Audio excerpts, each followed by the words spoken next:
Okay. One of the things that I think happened with us is I would take, even when Sean wasn't able to really be a participant in his IEP, as soon as they allowed him to be in the room with the team, I definitely wanted him in there. I wanted him to tell me, and we would talk afterwards about different things, just so that I had an idea of what he wanted, so I could be his voice whenever he wasn't able. But he was able to start speaking for himself even sooner than I ever expected. And I think one of my proudest days, we had, when we went from United Cerebral Palsy to the regular school system, we had a lot of hurdles that we had to overcome. And one of them was that they told me that if he couldn't get his wheelchair to the second floor, then he wasn't going to be able to be a part of the school. And the good thing was that ADA had just started then, and Sean, we were doing a lot of the marches then, and Sean was even a part of that. But I was able to tell them at that time that it was against the law for them to say that. But Sean proved that all through school. Grade school was not a problem. It was when he went into middle school that we had a lot of difficulty. And one of my proudest days of him was whenever he was going from middle school to junior high. And everybody could tell his intelligence, but the two teachers that he had in middle school determined that he was not able to be in the honors class. And he told administration in junior high that he wanted that opportunity. And I still remember sitting there and they were trying so hard to talk him out of it, telling him it was easier to not do it, and then if he did real well move into the class, than the embarrassment of having to come out. And he said, give me the chance, that's what I'd rather do. And he did it. And then as far as college was concerned, that was probably more of as much as he said I did support him as much as I could. I think part of it was I knew in my heart that I wanted that chance for him, but at the same time the fears were probably as great as they ever could be. But I knew how much that was something that he wanted in his life. At that time he wanted to be a lawyer. Kind of glad he didn't pursue that. But yet at the same time, even there, he wanted always to be there for other people, to show them that this life wasn't, as much as it was challenging, it wasn't the end of the world. And I just saw how beautiful he was in that. So. That's awesome. I think one of the biggest hurdles we had was that Molly was not officially diagnosed with Asperger's until 6th grade. We had all kinds of diagnoses, all kinds of letters, and then all of a sudden when middle school started, it all changed. She was very well behaved in elementary school, very smart, using her intelligence, and it completely changed in middle school.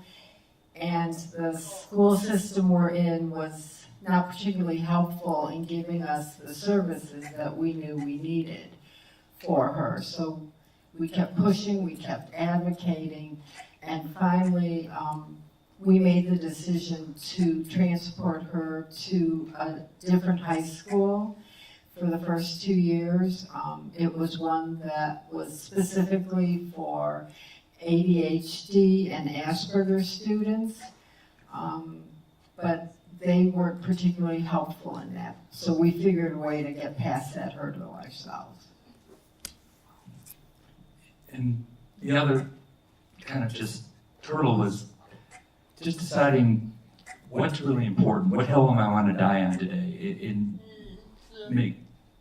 It's important to get her out the door and into school. If she didn't comb her hair, it's not the end of the world.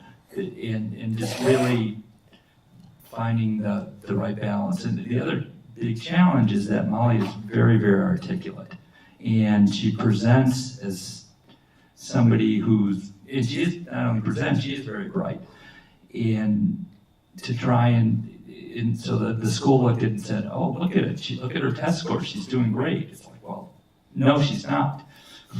And just trying to really push them and have Molly stand up for herself and find the right path. So in supporting Grace in self-advocacy, I would say one of the biggest things I had to start doing was to leave the position of being the mom and the decision maker and really accept the position as an influencer. And I'm an influencer. I do influence her. And I say what I need to say when I think that it's important. And she sometimes takes that advice, or she might discard it. That's okay. She's going to make those decisions. But my role many times is also just playing the encourager when things don't go right, or when she has a plan that might be a little bit too grandiose for right now. Then I'm the voice of reason that says, well, let's look at the steps for that. Let's just do it one step at a time and don't keep our eyes too far ahead. And so it helps her to then make decisions in small portions at a time and move to the next. And she has become more comfortable with that, instead of wanting the whole ball game all at once, or looking at what other people are doing. And I think that's hard. It's true for any person. We see what other people do and we think, well, I wish I could do that. I'd like to do that. And then we have to be reasonable about what really will work and what can we do next. The way that looks for my other daughters with Down syndrome is different in that, as somebody had mentioned, maybe there's not a communication ability there, which I deal with both of those girls. They're very different from each other. But again, it's looking at, I know them. I know each one, what they like, what they would choose, how they want things to be, and their lives will look very different because they are very different. And so it's the same thing with Grace. Knowing kind of where she wants to get, I can be an influencer to help her with that, but I will not determine it, because in the end, I don't have to live it. She has to live it. So if it doesn't work, I'm always there. I can help. Let's strategize and let's think this through again. What we thought was a great idea wasn't such a great idea. But there are always other skills and talents that she has that maybe she's not using yet, or maybe she could move it in a different direction.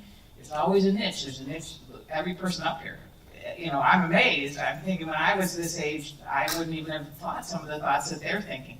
And so there's always a chance, there's always an opportunity, and there's always a way to make a plan. And there are people that can help us. We'll find them, and we'll just do it a little bit at a time.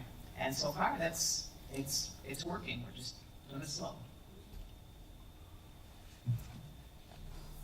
In terms of how I supported Christian's self-advocacy development, I hope that you all have heard that failure is not a dirty word. And so I'm going to say, Christian, I probably never told you this, lots of times when Christian was younger, I maybe would not agree with something that you were doing, but I never said that. And you can say that for a family member, as a parent, or as a friend, right? Like, you've known, like, this is not the decision I would like you to make. But I never said that. What I did was try to plan safety nets behind. So really allowing opportunities for success means allowing opportunity for failure, and making sure that you have a plan on how to help them, as Molly said, get back up and face the next day. And then two, just providing opportunities. So whenever I've been asked to speak somewhere, I ask Christian to come with me. Whenever I've been getting a professional opportunity, I want to keep Christian in tow. So just making sure that he has as many opportunities as I do.